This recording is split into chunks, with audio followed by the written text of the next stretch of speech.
Assalamualaikum warahmatullahi wabarakatuh. Perkenalkan, nama saya Putri Maharani dari MPI semester 1. Di sini saya akan menjelaskan sedikit mengenai siklus akuntansi, yang dimana saya akan menjelaskan pengertian siklus akuntansi, jenis siklus akuntansi, tahapan siklus akuntansi, dan laporan keuangan. Yang pertama itu pengertian siklus akuntansi. Jadi, pengertian siklus akuntansi dapat kita artikan sebagai setiap tindakan akuntansi dalam suatu perusahaan yang harus mereka identifikasi, analisis, dan catat menggunakan proses yang berulang dalam kurun waktu 1 tahun. Selanjutnya adalah jenis siklus akuntansi. Di sini terdapat dua jenis siklus akuntansi. Yang pertama adalah siklus akuntansi perusahaan jasa. Perusahaan jasa adalah perusahaan yang menawarkan suatu produk yang tidak berwujud dan tidak adanya suatu kepemilikan. Contohnya seperti ojek online, tukang jahit, dan masih banyak contoh lainnya. Jadi siklus akuntansi perusahaan jasa ini dia tidak menawarkan suatu produk, dia hanya menawarkan jasa. Seperti ojek online, dia kan hanya mengantar penumpang sampai tujuan, tidak ada menawarkan suatu produk. Yang dia lakukan hanya menggunakan jasa gitu. Itu disebut siklus akuntansi perusahaan jasa. Selanjutnya yang kedua itu adalah siklus akuntansi perusahaan dagang. Perusahaan dagang merupakan perusahaan yang mempunyai aktivitas membeli, menyimpan, dan juga menjual barang dagang. Kalau yang pertama tadi dia hanya melakukan perusahaan jasa, ini berbeda. Dia perusahaan dagang ini dia ada menjual dan menawarkan suatu produk gitu. Jadi tentu jelas berbeda ya. Selanjutnya adalah tahapan siklus akuntansi, yang dimana terdapat 9 siklus akuntansi yang harus diketahui dalam melakukan pelapor keuangan. Yang pertama ini ada dengan mengidentifikasi setiap transaksi. Tahap pertama yang dilakukan pada siklus akuntansi adalah dengan mengidentifikasi pencatatan di setiap transaksi. Selanjutnya yang kedua itu menganalisis transaksi, yang dimana analisis ini suatu kegiatan untuk memeriksa atau menyelidiki suatu peristiwa melalui data untuk mengetahui keadaan yang sesungguhnya.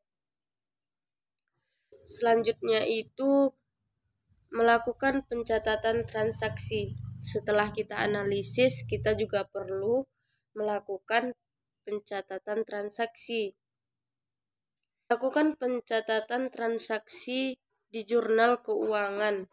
Dalam mengerjakan catatan transaksi dibutuhkan ketelitian agar tidak ada transaksi yang terlewat.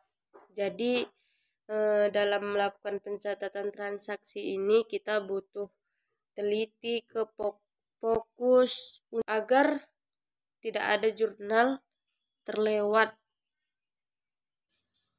Jadi selanjutnya itu menulis di buku besar. Seperti yang kita ketahui, buku besar merupakan alat untuk melakukan pencatatan laporan keuangan yang di dalamnya berisi rangkuman yang berasal dari jurnal umum.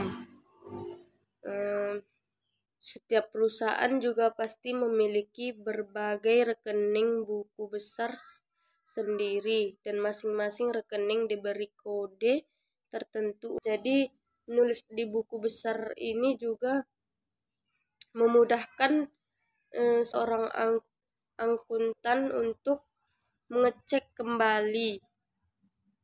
Maksudnya kita menulis di buku besar ini bisa kita buat rangkuman. Jadi apabila kita mengeceknya kembali sudah tidak susah lagi gitu, udah memudahkan kita untuk melihat kembali atau mengecek kembali. Selanjutnya yaitu menyusun neraca saldo yang belum disesuaikan. Menyusun neraca saldo yang isinya daftar saldo yang ada di masing-masing rekening buku besar. Saldo yang terdapat dalam buku besar disatukan dan jumlahnya harus sama. Selanjutnya membuat jurnal penyesuaian. Penyesuaian adalah jurnal yang dibuat pada proses pencatatan perubahan saldo di dalam akun yang mencerminkan jumlah yang sebenarnya. Selanjutnya, penyusun neraca saldo setelah penyesuaian.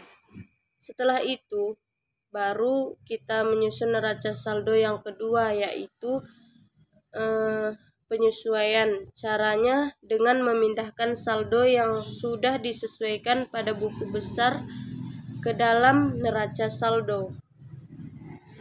Nantinya akun-akun tersebut akan dikelompokkan berdasarkan kelompok aktiva atau pasiva sehingga mesti seimbang. Selanjutnya itu ialah menyusun laporan keuangan dan jurnal penutup. Tahapan selanjutnya dengan membuat neraca saldo penyesuaian terlebih dahulu berdasarkan neraca saldo sebelum dengan memperhatikan jurnal penyesuaiannya. Dan terakhir adalah menyusun neraca akhir dan jurnal pembalik. Di neraca akhir biasanya dihasilkan pada akhir periode, sedangkan neraca awal itu digunakan pada awal periode siklus akuntansi selanjutnya. Selanjutnya kita lanjut dengan laporan keuangan. Laporan keuangan dapat kita definisikan sebagai pencatatan transaksi atau pergerakan keuangan yang terjadi di suatu perusahaan yang dilakukan dalam jangka waktu tertentu sesuai kebijakan. Jenis laporan keuangan itu seperti laporan laba rugi, laporan neraca, laporan perubahan modal. Catatan. Cukup sekian presentasi saya. Saya akhiri. Assalamualaikum warahmatullahi wabarakatuh.